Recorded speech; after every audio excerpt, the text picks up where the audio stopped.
Drop it.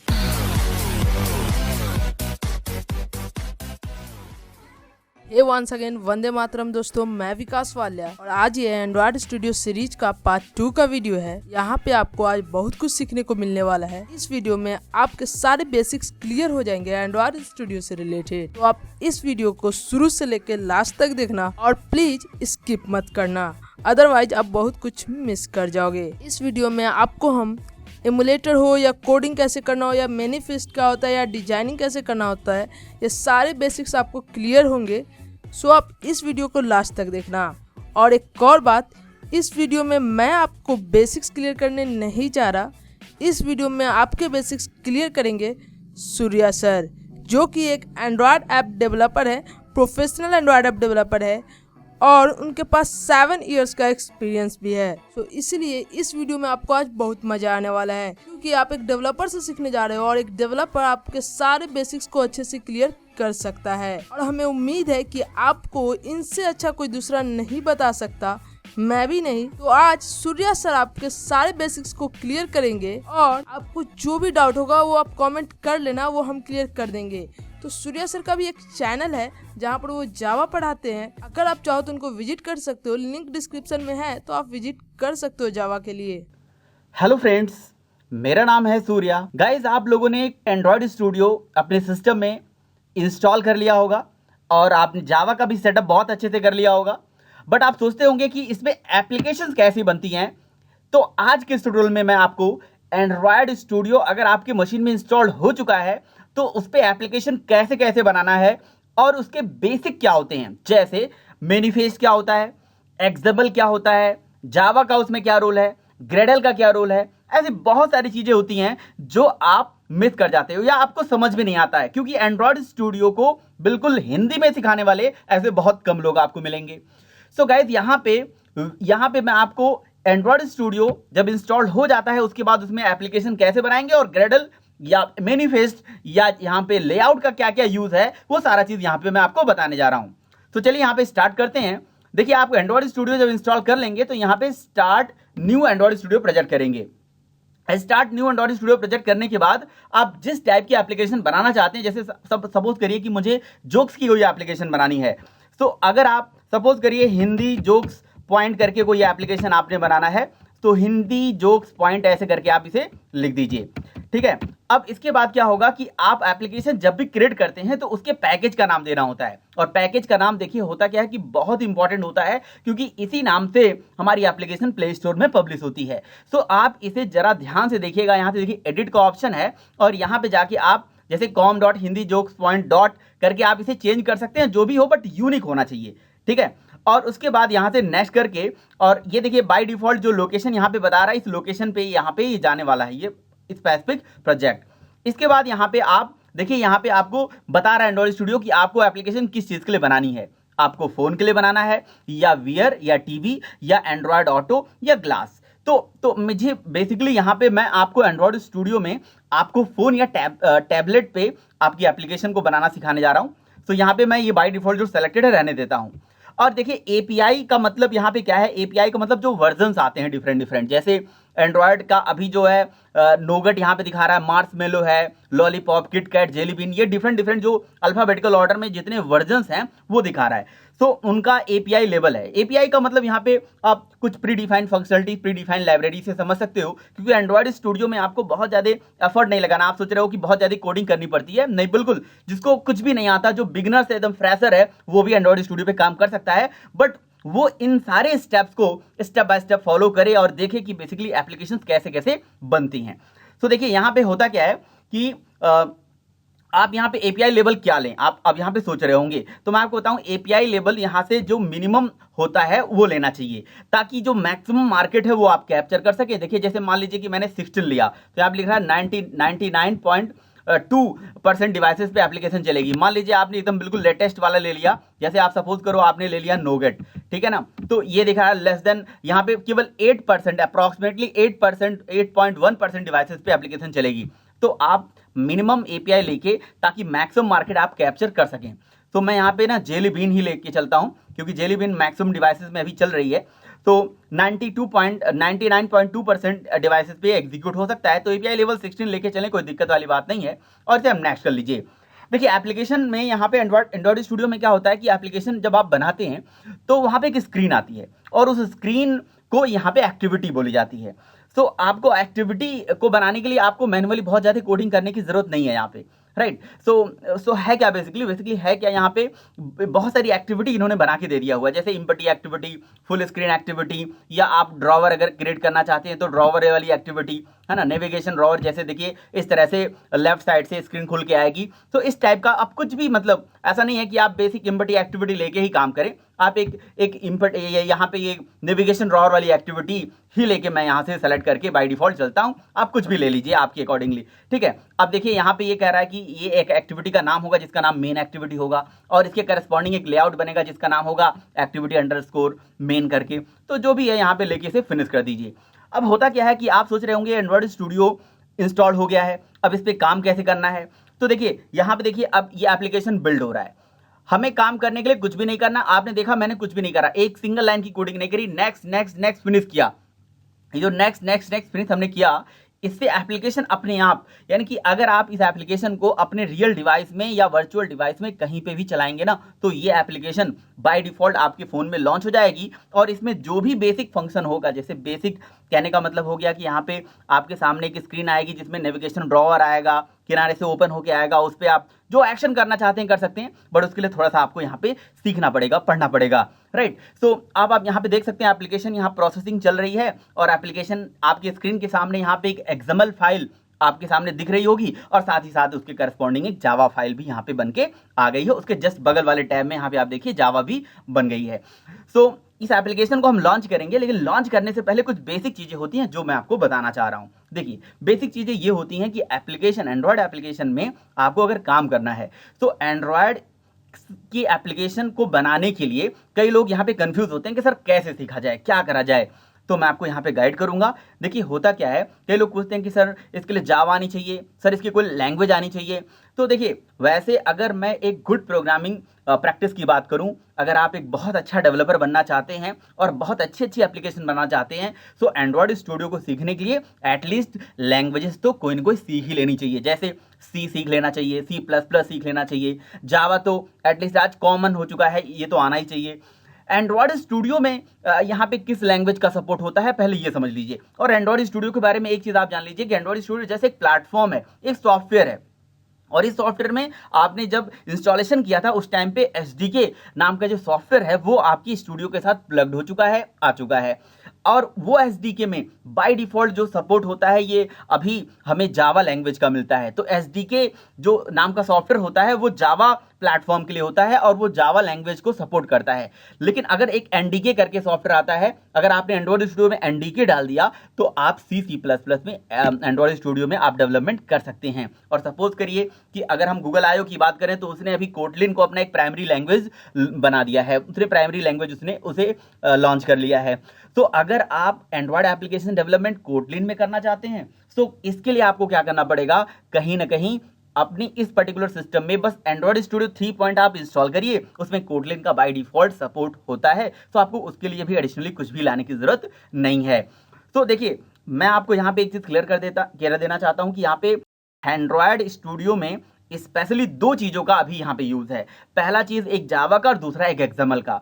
आप यहाँ पे देखिए एप्लीकेशन यहाँ पे बिल्ड होके आ चुका है और ये आपके सामने यहाँ पे स्क्रीन आ रहा है। इसे हमें दोबारा, अगर मैं इसे दोबारा क्लोज करके दोबारा ओपन करूँगा, कंटेंट मेन करके एक XML आता है, इसे दोबारा ओपन करूँगा और यहाँ से automatically adding the missing library कर देता हूँ। तो जो भी मिसिंग लाइब्रेरीज होंगी ये ऐड हो जाएंगी।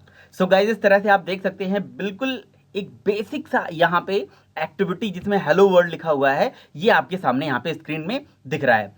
तो ये जो एक्टिविटी, ये मतलब एक स्क्रीन जो आपके सामने दिखी है, इसको अगर आप रन करोगे, देखिए जैसे आप रन पे क्लिक करोगे तो इसको रन करके भी आप देख सकते हैं। आप चाहें तो इसको रियल डिवाइस पे भी रन करके देख सकते हैं या आप चाहें तो वर्चुअल डिवाइस पे भी चला सकते हैं। सो मेरे पास देखिए मेरा रियल डिवाइस जो है ऑलरेडी कनेक्टेड है। सो अगर आपका भी रियल डिवाइस यहाँ पे कनेक्टेड होगा तो ये दिख जाएगा और यहाँ से बस आपको ओके करना है। ओके जैसे आप करेंगे, ओके करते ही ये जो पर्टिकुलर एप्लीकेशन है जिसमें हमने एक सिंगल लाइन की भी कोडिंग नहीं करी थी वो आपके स्क्रीन के सामने यहाँ पे दिख जाएगा। तो आप यहाँ पे सोच रहे होंगे कि अपनी जो एक्चुअल डिवाइस है उसको मैं यहाँ पे कैसे मतलब कनेक्ट करूँ, कैसे ये दिखेगा। और दूसरा चीज़ यहाँ पे ये जो स्क्रीन के सामने आप मेरा मोबाइल फ़ोन देख पा रहे हो, ये कैसे देख पाएंगे। तो गैस यहाँ पे मैं आपको बता दूँ, आपको एक गूगल के अंदर गूगल क्रोम में जाके आपको एक प्लगइन इंस्टॉल करना पड़ेगा जिसका नाम होता है VYSOR। मैं यहाँ पे मैनुअली लिख देता हूँ, वीजर करके एक प्लगइन होती है। अभी आप देख लीजिए, पहले एप्लीकेशन यहाँ पे लॉन्च हो गई है। देखिए यहाँ पे एप्लीकेशन लॉन्च हो गई है। बिल्कुल आपने एक सिंगल लाइन की कोडिंग नहीं करी। आपके देखिए यहाँ पे ये बगल में यहाँ पे जो मैसेज का आइकन बन के आ गया, इसको फ्लोटिंग बटन बोलते हैं। साथ में यहाँ पे देखिए ये किनारे नेविगेशन ड्रॉअर बन के आ गया, जिसमें ये देखिए आइकन है प्लस हैमबर्गर आइकन है, कुछ मेन्यूज बन के आ गए और साथ ही साथ यहाँ पे ऑप्शन मेन्यू बन के आ गए। आपने एक सिंगल लाइन की कोडिंग नहीं करी, बट आपको इसी में ही कस्टमाइज करना है, इसी में ही चेंज करना है। तो आप थोड़ा बहुत चेंज करके और एप्लीकेशन बना के अपने प्ले स्टोर पे डाल सकते हो। बिल्कुल बेसिक सी एप्लीकेशन, कुछ भी बहुत ज़्यादा कोडिंग करने की जरूरत नहीं है। सो गाइस यहाँ पे सबसे पहले मैं आपको ये क्लियर कर दूँ कि आप अगर अपने एप्लीकेशन को अपने फ़ोन में डायरेक्ट रन करना चाहते हैं तो आप क्या करिएगा, आप USB वायर से अपने फ़ोन को लगा दीजिएगा। उसके बाद क्या करिएगा, देखिए फ़ोन में यहाँ पे सेटिंग में जाके आपको डेवलपर ऑप्शन मिलेगा। देखिए मैं यहाँ पे सेटिंग में जाऊँगा तो डेवलपर ऑप्शन यहाँ पे आपको मिलेगा। देखिए by default developer option enable नहीं होता है, तो आप क्या करिए, आप डेवलपर ऑप्शन अगर यहाँ पे देखिए मेरे पास यहाँ डेवलपर ऑप्शन दिख रहा होगा और यहाँ से देखिए मैंने इसको ऑन किया हुआ है और यहाँ पे देखिए एक ऑप्शन आता है USB डिबगिंग।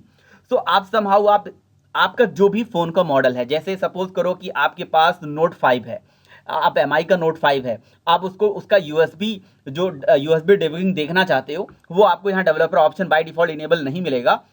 तो आपको क्या करना होगा, अपने फ़ोन के अंदर जाना होगा और यहाँ पे देखिए जैसे यहाँ से डिवाइस इंफॉर्मेशन एक ऑप्शन आ रहा है, यहाँ से देखिए ये बिल्ड नंबर करके ऑप्शन आता है। तो बिल्ड नंबर और MI के केस में MIUI नंबर करके ऑप्शन आता है। तो ये 4 5 6 7 बार यहाँ टैप प्रेस करना है बस आपको। देखिए यहाँ पे बार बार मैसेज आ रहा है कि you are already as a developer, क्योंकि मेरा डेवलपर ऑप्शन ऑलरेडी इनेबल है। सो इसलिए कह रहा है कि अगर आपका नहीं होगा तो वो इनेबल कर देगा और इनेबल करके USB डिबगिंग जब ऑन कर देंगे और USB वायर से जैसे आप कनेक्ट करेंगे, आपके फ़ोन का जो ड्राइवर है, आपके फ़ोन का जो ड्राइवर ध्यान से सुनिएगा, आपकी मशीन में, आपके लैपटॉप में इंस्टॉल हो जाएगा और जैसे आप यहाँ से क्लिक करोगे तो आपकी डिवाइस यहाँ पे दिखने लगेगी, जैसे मेरी डिवाइस यहाँ पे दिख रही है। बट क्वेश्चन ये है कि सर ये डिवाइस तो दिख जाएगी, लेकिन जैसे मैं यहाँ पे आपको दिखा पा रहा हूँ, ये चीज़ कैसे करोगे। सो इसके लिए आप क्या करिएगा, आप अपना एक प्लगइन होता है, आप लिखिएगा VYSOR, ठीक है। सो वीजर करके एक प्लगइन होती है, ये प्लगइन आपको अपने क्रोम ब्राउज़र में डाल लेना है, ठीक है। जैसे VYSOR करके वीजर प्लगइन आप डालोगे और यहाँ से ये प्लगइन मेरा ऑलरेडी इंस्टॉल्ड है तो ये दिखाएगा कि ये बाय डिफ़ॉल्ट इंस्टॉल्ड है। और आपके फ़ोन में ये इंस्टॉल्ड नहीं होगा तो देखिए मेरे केस में अभी यहाँ पे लॉन्च का ऑप्शन आएगा कि आप इसे लॉन्च कर लिया, आपके केस में इंस्टॉल का ऑप्शन आएगा तो आप इसे इंस्टॉल करके और यहाँ से अगर आप उसे चाहें तो फ़ोन में यहाँ पे बार बार देख पाएंगे, फ़ोन आपका यहाँ पे दिख जाएगा, ठीक है। तो चलिए यहाँ पे फिलहाल ये तो हो गई बिल्कुल एकदम जहाँ पे कुछ भी एक भी सिंगल लाइन की कोडिंग नहीं करने की ज़रूरत थी। अब आपको मैं कुछ यहाँ पे कोडिंग करके बताता हूँ या कोड को समझाता हूँ, कुछ कोडिंग नहीं करूँगा फिलहाल, यहाँ पे मैं आपको समझाऊँगा। देखिए एक्चुअली होता क्या है कि जब एंड्रॉयड स्टूडियो आपने नेक्स्ट करके फिनिश किया तो आपके यहाँ देखिए एफ ड्राइव के अंदर एंड्रॉयड ऐप नाम का एक फोल्डर बन गया, उसमें हिंदी जोक्स पॉइंट करके एक ऐप बन गई। सो वो फोल्डर बन गया, उस फोल्डर के अंदर अगर आप देखेंगे तो एक पूरी डायरेक्टरी स्ट्रक्चर बन के आ गई जिसमें सारी चीज़ें मैनेज हो गई, जिसमें आपका ऐप, मैनिफेस्ट, जावा, रेस्ट, ये सारी चीज़ें मैनेज हो गई। तो क्वेश्चन ये कैसे मैनेज हो गई, ये मैनेज हो गई ग्रेडल के थ्रू। तो कि ग्रेडल एक टेक्नोलॉजी, एक कंसेप्ट है एंड्रॉयड स्टूडियो में जिसका फ़ायदा क्या होता है कि जो ये समझ लो कि एक बिल्ड टूल होता है। अब बिल्ड टूल बहुत ही टेक्निकल वर्ड है, आप ऐसे बोल दो कि ये समझ लो कि एंड्रॉयड स्टूडियो में जो भी ऑटोमेशन का काम हो रहा है, जो अपने आप सारी चीज़ें हो रही हैं, वो ग्रेडल के थ्रू हो रही हैं, ऐसे आप समझ सकते हो, ठीक है। जैसे लाइब्रेरी इंस्टॉल करना है, जैसे आपको फेसबुक लॉगिन करना है तो उसके लिए लाइब्रेरी चाहिए, एडमॉब की फैसिलिटी चाहिए उसके लिए, तो ये सब ग्रेडल कर देता है अपने आप, ठीक है। और मैनिफेस्ट में होता है एप्लीकेशन की सारी परमिशंस, यानी कि आप ऐसा बोल सकते हो एंड्रॉयड स्टूडियो में एंड्रॉयड की ऐप जब रन होती है तो एंड्रॉयड की स्टूडियो का सारा इन्फॉर्मेशन, ऐप की सारी इन्फॉर्मेशन इसी में होती है। तो जैसे एप्लीकेशन का नाम, एप्लीकेशन का URL, एप्लीकेशन का आइकन, ठीक है, एक्टिविटीज़ कितनी है, इंटेंट कितने हैं, एप्लीकेशन की परमिशन क्या है, पैकेज का नाम क्या है, ये सब कुछ। मतलब देखिए यहाँ पैकेज का नाम है, यहाँ एप्लीकेशन की आइकन है, ठीक है, एक्टिविटीज़ हैं, एक्टिविटी मतलब वही स्क्रीन। सो ऐसी बहुत सारी चीज़ें हैं, ये सारी एप्लीकेशन स्पेसिफिक इंफॉर्मेशन आपके मैनिफेस्ट में होती है। जितने नंबर ऑफ एक्टिविटीज़ बनाएंगे आप मैनिफेस्ट में जाके वो बार बार स्टोर होता रहेगा, ठीक है। अब अगर आप जावा की बात कर लो तो यहाँ पे भाई बिजनेस लॉजिक आपको लिखने के लिए थोड़ा जावा पता होना चाहिए। अब जैसे जावा में क्लास बनती है, जावा के अंदर ऑब्जेक्ट बनता है, स्पेशली इसलिए मैंने आपको, अगर मेरे चैनल पे आप जाएं androjavatech4u.com, वहाँ पे आपको स्पेशली जावा से रिलेटेड बहुत सारे वीडियोस मिलेंगे, जिसमें आप प्लेलिस्ट में जाके वहाँ पे ऊप्स या पैकेज या एरे या ये इंपोर्ट किस लिए लगाते हैं या पैकेज क्यों बनाते हैं या सुपर का क्या यूज है, सो ये सब यहाँ पे ये टेक्निकल चीज़ें हैं, इसके लिए आपको थोड़ा जावा आना चाहिए, राइट। सो अब ऐसा नहीं है कि अगर आप जावा नहीं भी जानते हो और जैसे जैसे स्टेप बाय स्टेप मैं कोई चीज़ कर रहा हूँ तो उसे देख के आप यहाँ पे सारे काम कर सकते हो, राइट। तो यहाँ पे ये जावा का कोड हो गया।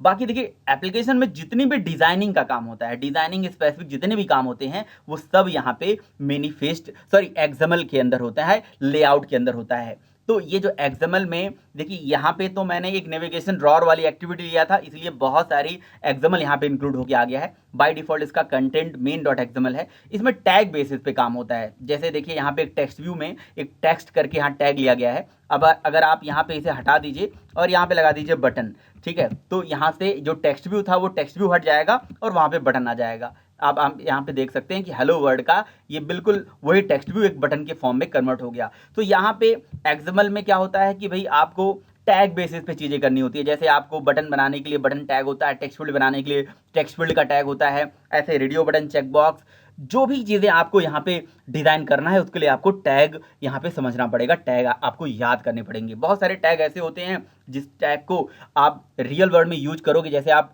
अब बटन बनाने के लिए बटन टैग यूज करना है तो इसमें कौन सा बहुत बड़ी चीज़ है, ये चीज़ आप ऐसे भी याद कर सकते हो, राइट। ऐसे चेक बॉक्स के लिए चेक बॉक्स होता है। अगर आपको रेडियो बटन बनाना है, चेक बॉक्स मतलब क्या, जैसे जहाँ पे आप कोई ऑप्शन सेलेक्ट करते हैं, ठीक है, जैसे आप चेक बॉक्स यहाँ से सेलेक्ट कर लेंगे तो देखिए यहाँ पे ऑप्शन आ जाएगा कि आप यहाँ से टिक कर सकते हैं। जैसे आप अपना एकेडमिक सेलेक्ट करते हैं कि आप क्या क्या पास आउट हो जब आप रिज्यूम क्रिएट करते हैं कहीं पे, राइट। तो ये जो लेआउट होता है आप ऐसे समझ लो कि जो एक्सएमएल होता है ये बेसिकली डिज़ाइनिंग के लिए होता है, और जो आपकी जावा होती है ये बेसिकली कोडिंग के लिए होती है। यहाँ पे मेन कोडिंग करा जाता है, राइट। अब अगर आपने यहाँ पे जावा में कोडिंग नहीं करना है, आपको कोटलिन में कोडिंग करना है या सी में करना है, तो बस उसकी प्लगइन ऐड करने पड़ेंगे, उसके लाइब्रेरीज ऐड करने पड़ेंगे। तो मेरा यहाँ पे आपको सजेशन ये होगा कि लैंग्वेजेस तो बहुत सारे हैं, सी है बट वो बहुत कॉम्प्लेक्स है। कोटलिन के भी जो कह सकते हो कि उतना ग्रामर मुझे मतलब खुद एज अ इस लेवल पे, एक्सपीरियंस लेवल पे मुझे उसके ग्रामर उतने अच्छे नहीं लगते हैं जितने जावा के ग्रामर अच्छे लगते हैं। अभी भी डेवलपर की जो फर्स्ट चॉइस है वो जावा है। तो जस्ट बिकॉज ऑफ, क्योंकि जावा सिंथेटिकली ग्रामेटिकली बहुत स्ट्रॉन्ग है और जावा को सीखना कोई बहुत बड़ी चीज़ नहीं है। मैं आपको बताऊं कुछ बेसिक चीज़ें होती हैं, जैसे हर प्रोग्रामिंग में variable, data type, constant, literal, method बनाना, ऑब्जेक्ट बनाना, क्लास बनाना, तो ये सब अगर आप जान जाओगे धीरे धीरे तो आप सारी चीज़ें यहाँ पे कर लेंगे। लूप वगैरह बहुत इंपॉर्टेंट होते हैं कि लूप कैसे चलाना है, लॉजिक कैसे लगाने हैं। तो देखिए एंड्रॉयड स्टूडियो थोड़ा टेक्निकल तो है, बट अगर आप सपोज करिए कि आपको बिल्कुल स्टार्टिंग से सीखना है तो आप पहले ही बेसिक आप क्या करो, जावा स्टार्ट कर लो उसमें, और पैरेलल आप उसे एंड्रॉयड के साथ लेके चलिए और उसके साथ आप काम कर सकते हैं। सो गाइज यहाँ पे तो ये पूरा एप्लीकेशन का स्ट्रक्चर है। अगर आप पूरे स्ट्रक्चर में यहाँ पे आप जाके देखें तो ऐप के अंदर यहाँ पे हमारे पास 3 फोल्डर है मेनली, एक मैनिफेस्ट, एक जावा और रेस। रिस्क का मतलब रिसोर्सेज होता है कि मतलब एप्लीकेशन की जो भी रिसोर्सेज होती हैं, जैसे रिसोर्सेज का मतलब यहाँ पे लेआउट से भी होता है, ड्रॉएबल से भी होता है, मेन्यू से भी होता है, मैप से भी होता है और वैल्यूज से भी होता है। तो वैल्यूज में जो होते हैं कलरिंग की इंफॉर्मेशन होती है, जैसे आपको कोई कलर सेट करना है एप्लीकेशन के अंदर, जैसे कोई डायमेंशन सेट करना है या आपको कोई स्ट्रिंग इंफॉर्मेशन लेनी है तो यहाँ पे स्ट्रिंग डॉट एक्सएमएल में जाएंगे। अगर आपको कलर करना है तो कलर डॉट एक्सएमएल में जाएंगे। तो अगर आपको एप्लीकेशन का लॉन्चर आइकन सेट करना है तो मैप में जाएंगे। तो ऐसे ही ये पूरे स्ट्रक्चर को भी समझना बहुत ज़रूरी है। अगर आपको कोई सपोज करो आपके पास कोई रिसोर्सेज है, कोई एक्सएमएल है अलग से आपने बना रखा है डिज़ाइनिंग के लिए, या कोई इमेज वगैरह है तो उसे आप ड्रॉएबल के अंदर रखिए। सेम तरह से ऐसे जैसे ये सारी चीज़ें यहाँ पे रखी गई हैं तो रिसोर्स के अंदर ऐसे ही जावा के अंदर जावा से रिलेटेड सारी इन्फॉर्मेशन होगी, तो यहाँ पे जावा का कोड होगा, दैट्स इट। और मैनिफेस्ट में एप्लीकेशन स्पेसिफिक सारे परमिशंस, सारी एप्लीकेशन की सारी इन्फॉर्मेशन कि एप्लीकेशन में एक्टिविटी कितनी है, एप्लीकेशन के अंदर कितने कंटेंट प्रोवाइडर हैं, कितने सर्विसेज हैं, कौन कौन से ब्रॉडकास्ट रिसीवर वर्क कर रहे हैं, तो वट एवर सारी चीज़ें। तो आप ऐसा बोल सकते हो कि एप्लीकेशन के अंदर मैनिफेस्ट का क्या रोल होता है। मैनिफेस्ट का रोल होता है एप्लीकेशन के सारी इंफॉर्मेशन को संभाल के रखना कि ऐप इस टाइम पे किस नाम से बन रही है, ऐप का लोगो क्या है, एप्लीकेशन का एक्टिविटी कौन सी है, कौन सी एक्टिविटी पहले लॉन्च होने वाली है, राइट। अगर आप देखिए यहाँ पे मैनिफेस्ट ओपन करके देखिए तो यहाँ पे इसका यही मतलब होता है। देखिए सबसे टॉप पे जो लिखा हुआ है ये हमारी मैनिफेस्ट का वर्जन है, उसके जस्ट नीचे यहाँ पे मैनिफेस्ट का स्कीमा है। स्कीमा क्या होता है, एक्सएमएल के अंदर स्कीमा का मतलब होता है जो आप टैग यूज करते हो। जैसे यहाँ देखिए एप्लीकेशन करके टैग लिया गया है जिसके अंदर Android backup allow true, icon में ये आइकन, लेबल में ये लेबल। तो ये जो टैग यूज कर रहे हो इस टैग की डेफिनेशन इस स्कीमा के अंदर पड़ी होती है। सो और उसकी ये एप्लीकेशन के पैकेज का नाम है। सो और यहाँ पे देखिए अलाउ बैकअप ट्रू, और ये हो गया आइकन। आइकन में लिखा हुआ है MIP मैप फोल्डर में IC लॉन्चर करके आइकन है। तो देखिए यहाँ पे MIP मैप फोल्डर है और इसके अंदर IC लॉन्चर आइकन है। फिर ये एप्लीकेशन RTL का मतलब जो आप कोडिंग करते हो वो लेफ्ट से राइट करते हो ना, तो वो बता रहा है RTL राइट टू लेफ्ट यहाँ पे करते हो, तो उसके बारे में बता रहा है कि उसे ट्रू किया हुआ है। थीम यहाँ से आप ये बाय डिफॉल्ट उठा रहा है। एक्टिविटीज़ के साथ यहाँ पे देखिए लिखा हुआ है इंटेंट फिल्टर। जो इंटेंट फिल्टर यहाँ पे लगा होता है, जैसे इंटेंट फिल्टर टैग इस एक्टिविटी के साथ लिखा हुआ है तो इसका मतलब, और यहाँ पे लिखा है मेन और साथ में लिखा लॉन्चर, तो इसका मतलब ये हो गया ये एक्टिविटी आपकी मेन एक्टिविटी और यही सबसे पहले लॉन्च होके आएगी।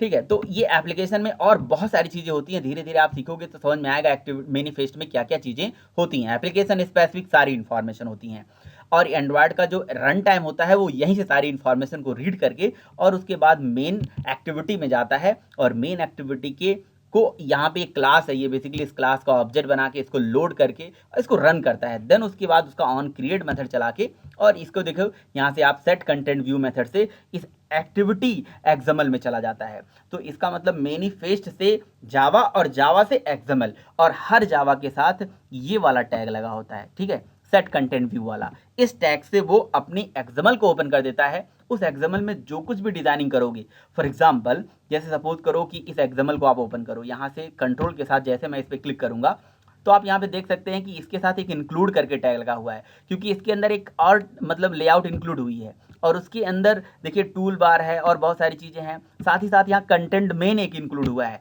तो मतलब एक लेआउट के अंदर दूसरा, दूसरे के अंदर तीसरा लेआउट ऐसे इंक्लूड करा गया है। और यहाँ पे जाके आपने चेक बॉक्स बनाया।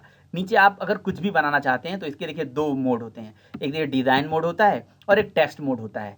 तो आप अगर डिज़ाइन मोड में जाएंगे तो कोई भी चीज़ यहाँ से ड्रैग करिए ड्रॉप करिए, कोई भी चीज़ ड्रैग करिए ड्रॉप करिए, आप यहाँ देख सकते हैं कोई भी चीज़ ड्रैग एंड ड्रॉप करेंगे तो ड्रैग एंड ड्रॉप करते ही सारी चीज़ें यहाँ पे बन के आ जाएंगी। एप्लीकेशन जैसे रन करोगे ये आपके स्क्रीन के सामने दिख जाने वाला है। तो कहने का मतलब यहाँ पे ये है कि एक्सएमएल में अगर आप ड्रैग एंड ड्रॉप भी कर लेते हो तब भी कोडिंग हो जाएगी, तब भी आपकी इसकी डिज़ाइनिंग हो जाएगी।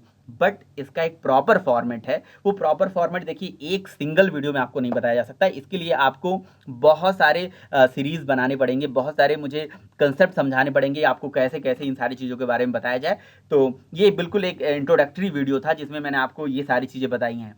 तो अगर आप देखेंगे एप्लीकेशन यहाँ पे इंस्टॉल्ड हो रहा है अभी आपके फ़ोन में, यहाँ पे डिवाइस में देखिए यहाँ पे लॉन्च होके आ जाएगा, देखिए लॉन्च हो गया। तो जैसे ये आप बना रहे हो और सीधे आप यहाँ पे डिवाइस में लॉन्च करके बार बार देख सकते हो कि ये बटन हो गया, ये लेबल हो गया। जिस तरह से मैंने तो अभी आप प्रॉपर फॉर्मेट में से डिज़ाइन नहीं किया, बट अगर आपको डिज़ाइनिंग यहाँ पे लेआउट के अंदर अच्छे से जानना है तो यहाँ पे आपको सबसे पहले किसी भी डिज़ाइनिंग के लिए लेआउट का जो कंसेप्ट होता है वो सीखना जरूरी होगा। आप अगर देखिए ये दो बटन बनाए गए हैं, साथ में चेक बॉक्स बनाया गया है, इसके ऊपर रिलेटिव लेआउट लिखा गया है। तो ये रिलेटिव लेआउट क्या होता है, ये लीनियर लेआउट क्या होता है, ये आपको लेआउट पढ़ना पड़ेगा, लेआउट के बारे में सीखना पड़ेगा। क्योंकि एक लेआउट जगह अगर आप नहीं जानते हैं तो उसके अंदर से आप जो चेक बॉक्स, रेडियो बटन या कोई भी और कंपोनेंट बना रहे हैं तो वो आपको समझ में नहीं आ पाएगा। तो चलिए ये सारी चीज़ें आगे हम डिस्कस करेंगे। तो इस वीडियो में बस इतना ही, मिलते हैं अपने नेक्स्ट वीडियो में।